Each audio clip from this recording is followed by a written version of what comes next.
Hello friends, welcome back to my channel দাদা study centre. তো বন্ধুরা, আজকের এই ভিডিওটিতে আমার আলোচনার বিষয় হলো সপ্তম শ্রেণীর যে গণিত বিষয়টি আছে, সেই সপ্তম শ্রেণীর গণিত বিষয়ে দ্বিতীয় পর্যায়ক্রম মূল্যায়নে যে সমস্ত প্রশ্নগুলি গুরুত্বপূর্ণ, অর্থাৎ তোমাদের সেকেন্ড ইউনিট টেস্টে যে সমস্ত প্রশ্নগুলি কমনযোগ্য অর্থাৎ আসবে, সেই সমস্ত প্রশ্নগুলিরই সমাধান করাচ্ছি।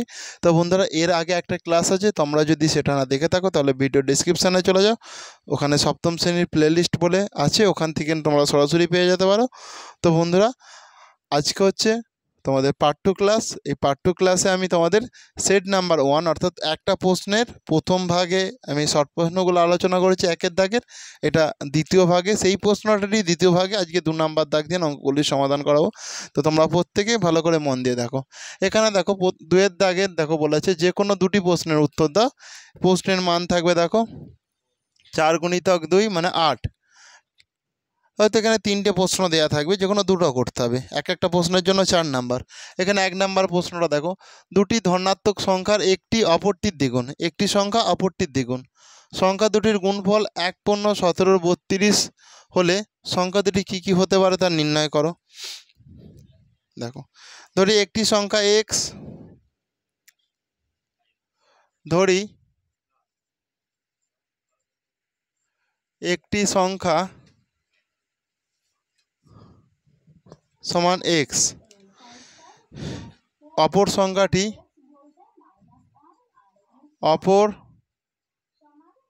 সংখ্যাটি হলো সমান 2x, কারণ একটি সংখ্যা অপরটির দ্বিগুণ বলে দিয়েছে, বোঝা গেছে? তো একটি সংখ্যা x, অপর সংখ্যাটি হলো 2x। এবার এদের গুণফল, সংখ্যা দুটির গুণফল এইটা। তাহলে দেখো, শর্তানুসারে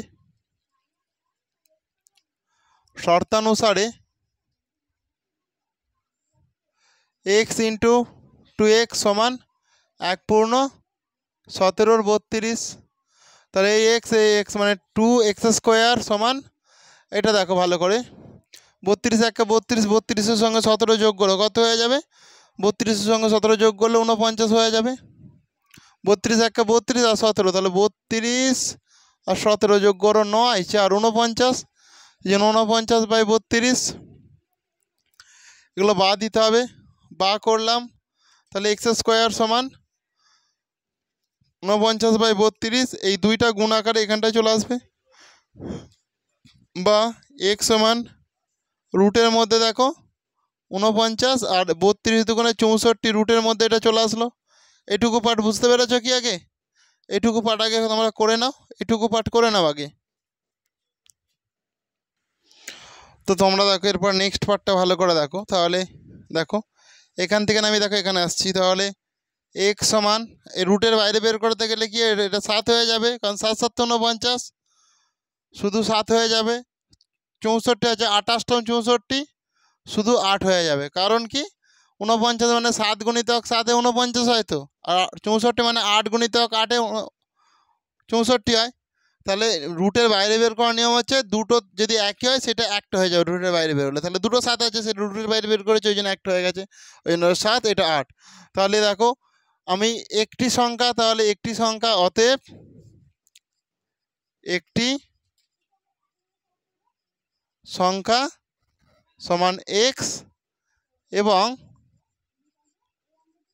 অপর সংখ্যাটি হবে, দেখো তাহলে এটা তো 2x আছে, অপর সংখ্যাটা হবে সমান এখানে দেখো x এর মান আমি এটা পেয়েছি, তো একটি সংখ্যাতে x এর মান আমি 7/8, আর অপর সংখ্যাটি দেখো 2x, তাহলে 2 × 7/8, তাহলে 2 4 8, সেই জন্য 7/4। বোঝা গেছে? এটাই তোমাদের উত্তর, করে নাও তোমরা প্রত্যেকে।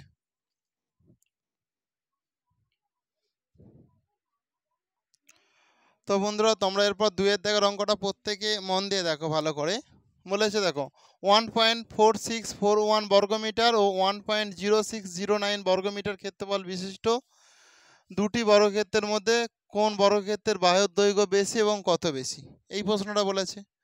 তাহলে আমার প্রথম কাজ, প্রথম বর্গক্ষেত্রের বাহুর দৈর্ঘ্য আমি করছি। প্রথম বর্গক্ষেত্রের বাহুর দৈর্ঘ্য সমান, দেখো এখানে আছে কত, এটা আছে, এটা আছে, এটা তাহলে রুটের মধ্যে হবে 1.4641, 1.4641 সমান, এটাকে তুমি দেখো 1.21 ইন্টু 1.21 দিয়ে গুণ করো, দেখবে এইটাই পাবে। 1.21কে 1.21 দিয়ে গুণ করো, দেখবে তোমরা এটা পাবে। দেখো এক একে এক, এক দুয়ে দুই, এক একে এক গুণিতক দুই একে দুই, দুই দুগুণে চার, দুই একে দুই গুণিতক এক একে এক, এক দুয়ে দুই, এক একে এক, তাহলে 1 4 6 4 1, দেখতে পেয়েছো? এবার কটার পর দশমিক, এখান দিয়ে দশমিক এখানে আছে, তাহলে একটা দুটো তিনটে চারটে সংখ্যার পর দশমিক, তাহলে একটা দুটো তিনটে চারটে, সেই জন্য দেখো 1.6441 হয়েছে, বোঝা গেছে? এটাই তোমাদের দেখো, সেই জন্য এটা রুটের বাইরে বের করলে কি হয়ে যাবে, 1.21 হয়ে গেল, এত মিটার। এই যেটা বর্গ মিটার ছিল, যেহেতু আমি বর্গের চিহ্ন দিয়ে দিয়েছি, তাহলে সেটা মিটার হয়ে যাবে, বোঝা গেছে? এরপরে দেখো দ্বিতীয় বর্গক্ষেত্রের বাহুর দৈর্ঘ্য, দ্বিতীয় বর্গক্ষেত্রের বাহুর দৈর্ঘ্য সমান, দ্বিতীয় বর্গক্ষেত্রের বাহুর দৈর্ঘ্য সমান, দেখতে পেয়েছো এটা? তাহলে রুটের মধ্যে আমি দিয়ে রাখবো 1.0609, বোঝা গেছে? এটা মিটার করো, এখানটা তো মিটার লেখো, এত মিটার। তার মানে এটা কত জানো? এটা হচ্ছে 1.03 গুণিতক 1.03 মিটার।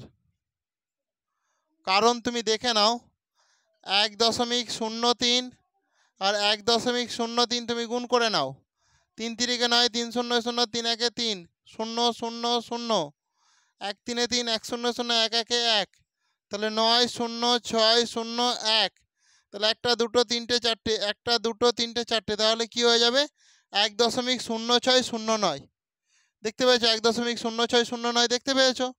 তাহলে আমার এটা হয়ে যাবে দেখো 1.03 মিটার। কারো কি সমস্যা আছে? সমস্যা নেই তো? তাহলে তোমরা আগে এইটুকু পার্ট নিজেদের খাতায় করে নাও, তারপর আমি যেটা প্রশ্নটা বলেছে সেটা সলভ করাচ্ছি, এটা আগে করে নাও তোমরা।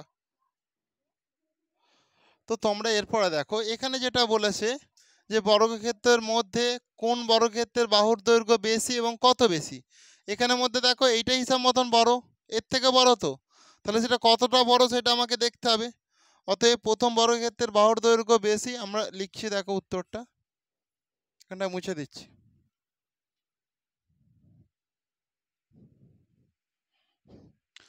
দেখো অতএব প্রথম বর্গক্ষেত্রের বাহুর দৈর্ঘ্য বেশি, কতটা বেশি বলেছে? বেশি, কতটা বেশি তার জন্য আমরা কি করব, এখানে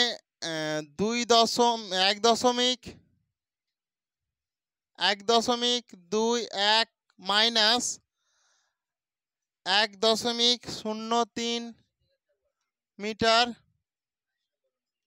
সমান, দেখো 1.21, 1.03, 3 3 4 5 6 7 8 9 10 11, 8, একে 1 দিয়ে দাও, তাহলে এটা 1 হয়ে যাবে, তাহলে 0, তাহলে কি হয়ে গেল বলো এটা আমাকে? হ্যাঁ, সমান 0.18 মিটার বেশি। প্রথম বর্গক্ষেত্রের বাহুর দৈর্ঘ্য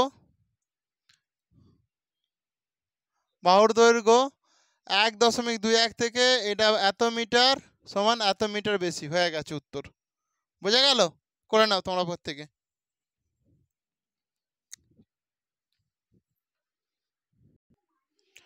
তো এরপর তোমরা দুইয়ের দাগের সি এর অঙ্কটা দেখো।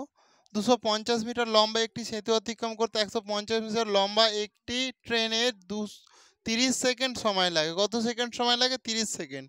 একটি লোহার খুঁটি অতিক্রম করতে ওই ট্রেনের কত সময় লাগবে, এটাই প্রশ্ন। তাহলে দেখো আমি প্রথমে করব দূরত্ব ব্র্যাকেটে কিমি, এরপর করব দেখো সময় ব্র্যাকেটে সেকেন্ড। বোঝা গেছে? দেখো তাহলে একটি সেতু মানে যেটাকে তোমরা ব্রিজ বলো সেটা কত? 250।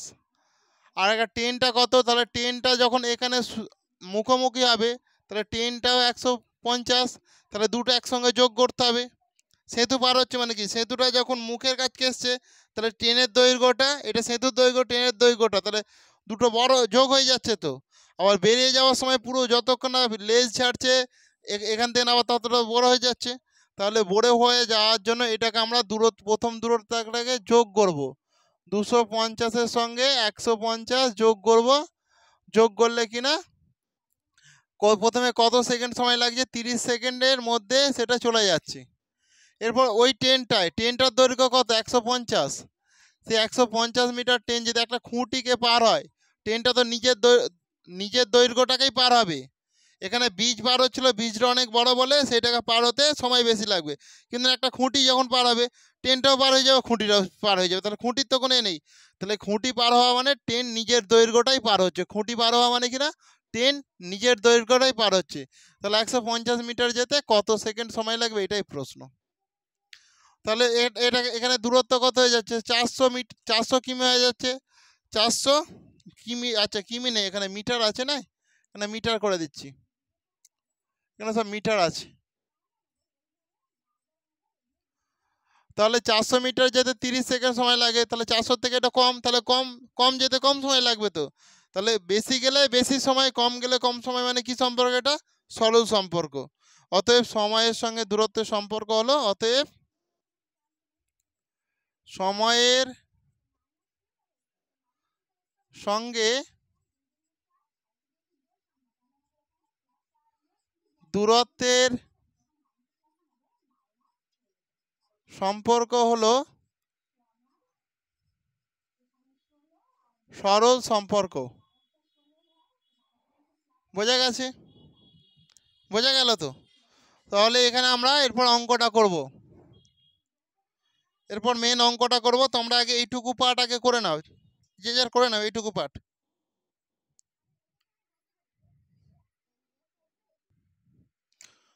তো তোমরা প্রত্যেকে মন দিয়ে ভালো করে দেখো।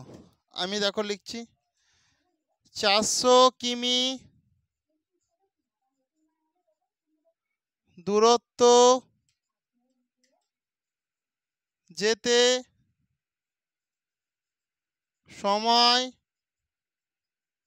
লাগে সমান 30 সেকেন্ড। 1 কিমি দূরত্ব যেতে সময় লাগে সমান 1 কিমিতে, তাহলে কম সময় লাগবে। তো সেই জন্য কম লাগবে বলে 30/400, এই যে 30টা আছে 30 এই 400টার নিচে চলে আসবে 400 সেকেন্ড। বোঝা গেছে?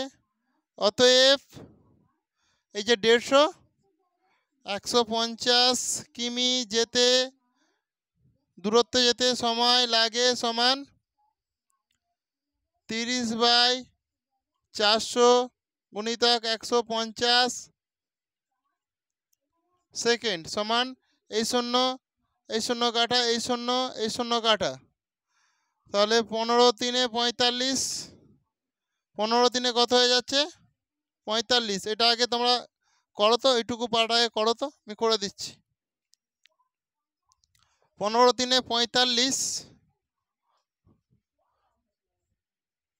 45 বাই আর নিচে 4 রয়েছে, 4 সেকেন্ড সমান, তোমরা এখানে ভাগ করে নাও, 4 দিয়ে 45কে ভাগ করে নাও, 4 একে 4, 5, 4 একে 4, 1, এই একটা উপরে চলে যাবে, এই 4টা নিচে চলে আসবে, সেই জন্য 11 পূর্ণ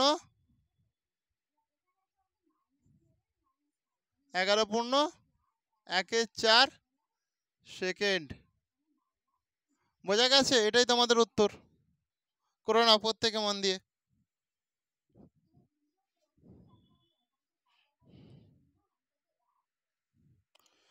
তো তোমরা দেখো, তাহলে উত্তরটা আমি লিখেই দিই, যেহেতু এখানে ফাঁক আছে, এখান থেকে উত্তরটা লেখা হবে। আমি এটা কালো কালি ইউজ করছি, তোমাদের বুঝতে সুবিধা হবে, তোমরা এক কালিতেই করবে। অতএব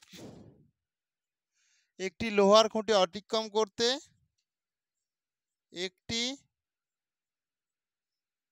লোহার খুঁটি অতিক্রম করতে ওই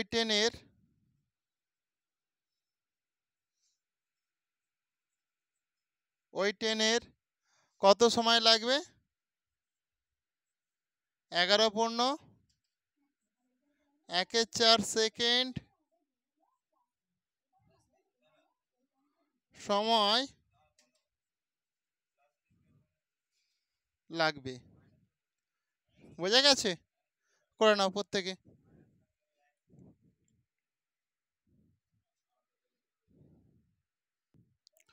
তো বন্ধুরা, তোমরা এটা প্রত্যেকে খুব মনোযোগ সহকারে দেখো।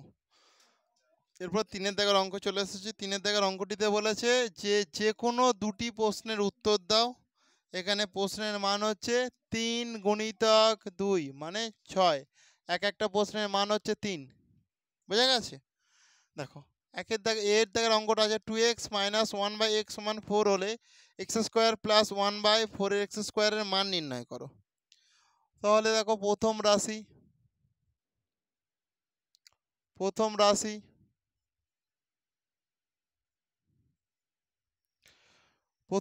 দেখো, এখানটা দেখো 2x - 1/x = 4 বা করব। এখান থেকে যদি 2 কমন নিই তাহলে 2 হয়ে গেল, তাহলে x - 1/2x হবে, যেহেতু 2 কমন নিচ্ছে এখানটায় 2x হয়ে যাবে, সমান যেরকম 4 আছে হয়ে গেল। বা x - 1/2x = 4, এই দুইটায় বাই আকারে নিচে চলে আসবে, 2 দুগুণে 4, অতএব x - 1/2x = 2, এটার মান হচ্ছে 2। বোঝা গেছে? এরপরে দেখো, এখানটা দেখো দ্বিতীয় রাশি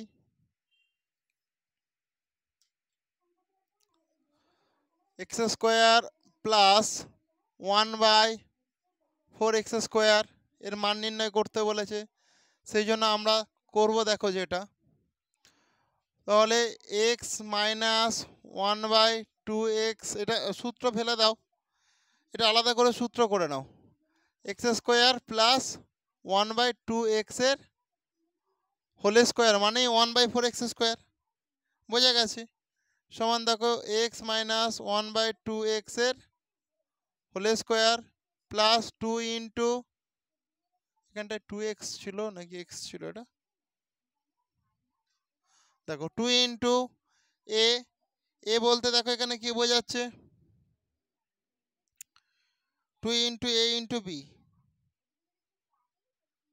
2 into a into b 1/2x, এটাই সূত্র। বোঝা গেছে? সেই জন্য দেখো, এটার মান আমরা কি পেয়েছি বলো, x - 1/2x এর মান বলতে 2 পেয়েছি, তো x - 1/2x এর মান কত পেয়েছি? 2 পেয়েছি। তাহলে এখানেও দেখো সূত্র তো এইটা, x - 1/2x এর whole square plus 2 into a into b, তাহলে এটার মান যেহেতু 2 পেয়েছে, এখানটা 2 এর স্কোয়ার প্লাস এই টু এক্স কেটে গেল, শুধু 1 পড়ে রইলো, সেই জন্য 1, 2 দুগুণে 4 প্লাস 1 সমান 5। বোঝা গেছে? অতএব নির্ণেয় মান 5।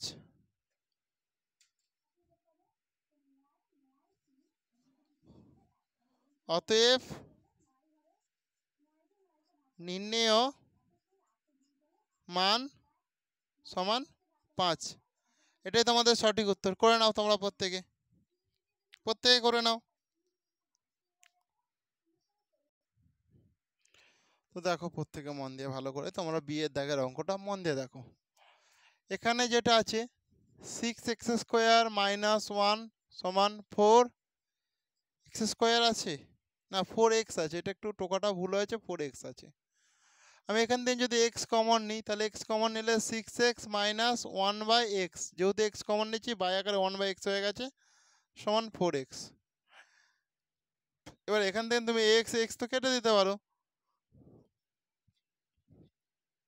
বা করো এখানটায়। অতএব 6x মাইনাস 1/x সমান 4। বোঝা গেল? এটা তোমার প্রথম রাশি,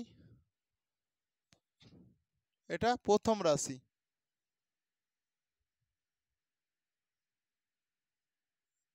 এবার দ্বিতীয় রাশি দেখো,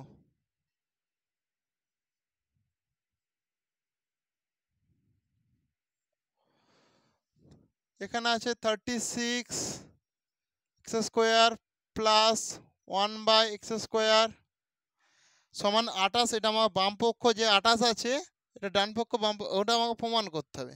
বোঝা গেছে? 28 প্রমাণ করতে হবে। তাহলে সমান দিলাম 6x এর হোল স্কোয়ার মানে 6x²। বোঝা গেছে?